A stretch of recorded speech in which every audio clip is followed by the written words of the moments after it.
All right, we're going to do multiplicity with action shots now.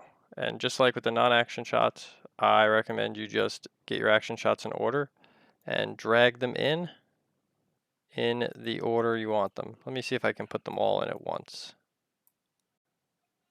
And I can, but they're not exactly in the order I want them.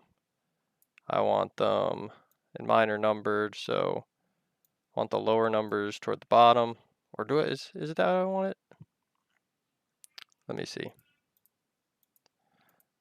Nope, they're backwards. So I want the lower numbers toward the top and the greater numbers toward the bottom.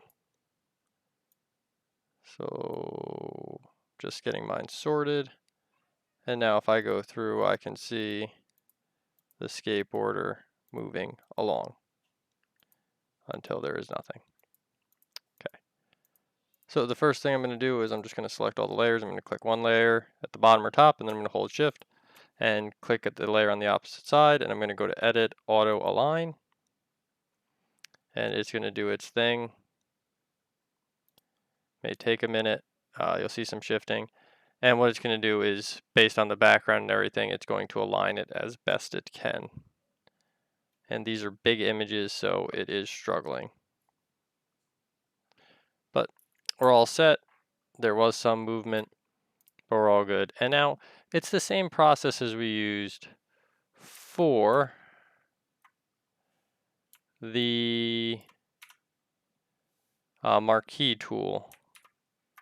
So I've zoomed in. I'm going to use this. I mean, you can always try to do the quick select, but as we know, that is sometimes good and sometimes not, and this is one of those times where it's not good. So I'm just going to take the marquee tool here, going to go around, grab the skateboarder, and I'm going to make a mask. Boom. Now you can see we're eating into the other skateboarder. We've already all aligned it, so the shifting doesn't seem too bad, but we do have to bring that other skateboarder back into the picture. So I'm going to get my brush out.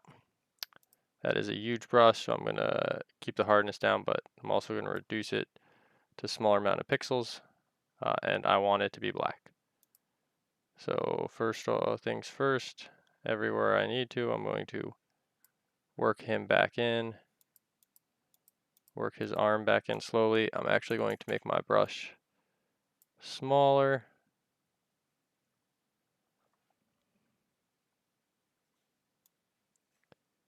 And just slowly work this guy in.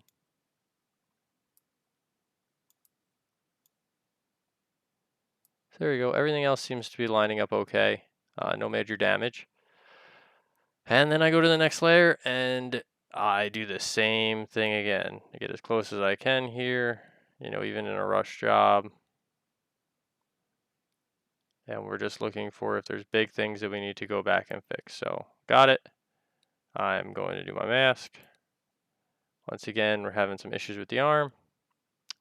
It's okay, I get my brush, black again.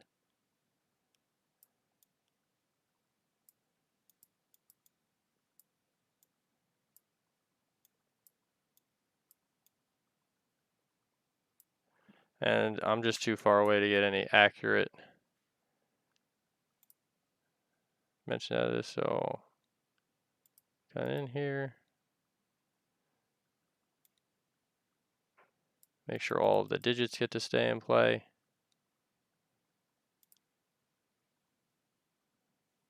Right. Oof. All right. So I'm going to zoom out a bit. And I'm going to go to the next layer. And this is the whole procedure. So what I'm going to do is I'm going to time lapse the rest. And when I get done with time lapsing, I will slow down for the last one. So here we go. Time lapse.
Alright, so there you have it.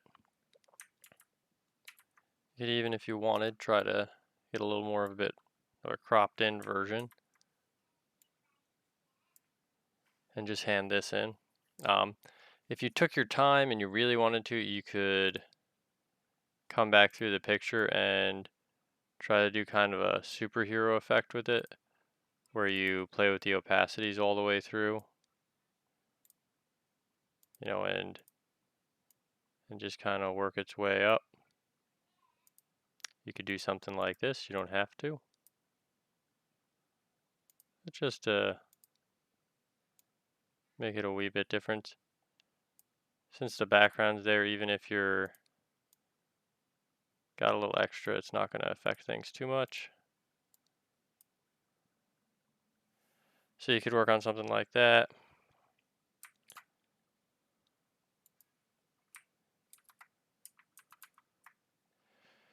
And if you wanted to, you could take a nice crop, frame it up, and there you go. So that is the multiplicity for an action shot. And this one should be reduced a little, but I don't really care. So I hope this is helpful for whatever you're doing.